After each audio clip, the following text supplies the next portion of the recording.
You said you could protect this family. I was wrong. বিশ্বজুড়ে cinema হলের পর্দা কাঁপিয়ে জেমস ক্যামেরনের বহুল প্রতীক্ষিত sequel Avatar fire and ash মুক্তি পেয়েছে। সিরিজের তৃতীয় কিস্তি এই সিনেমা প্রথম উইকেন্ডেই বক্স অফিসের রাজত্ব করছে। हम दूसरा रास्ता जरूर ढूंढेंगे। 20th সেঞ্চুরি স্টুডিওজ এবং ডিজনির তথ্য অনুযায়ী অ্যাভাটার ফায়ার অ্যান্ড অ্যাশ উত্তর আমেরিকায় প্রথম 3 দিনে আয় করেছে প্রায় 88 থেকে 89 মিলিয়ন ডলার। শুধু শনিবার একদিনেই ঘরে তুলেছে প্রায় 28 মিলিয়ন ডলার।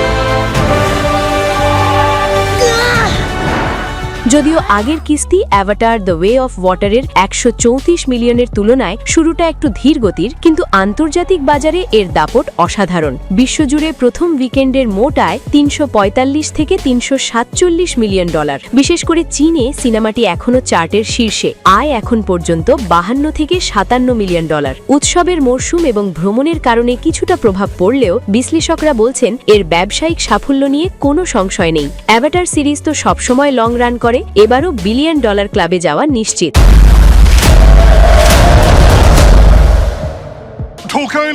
এবারের সিনেমায় জেক এবং নেইতিরির পরিবারের সাথে পরিচয় হবে নতুন ভয়ঙ্কর নাভি গোত্র অ্যাশ পিপলের। আগুন এবং ছাইয়ের থিম নিয়ে এই গোত্র প্যান্ডোরায় নতুন সংঘাত নিয়ে আসবে। জেমস ক্যামেরন আবারও ভিএফএক্স এবং ভিজুয়াল ইফেক্টসে নিজেকে ছাড়িয়ে গেছেন। সমালোচকদের মিশ্র রিভিউ থাকলেও দর্শকরা দিয়েছেন এ সিনেমা স্কোর। সোশ্যাল মিডিয়ায় ভিজুয়ালের প্রশংসায় ভর্তি।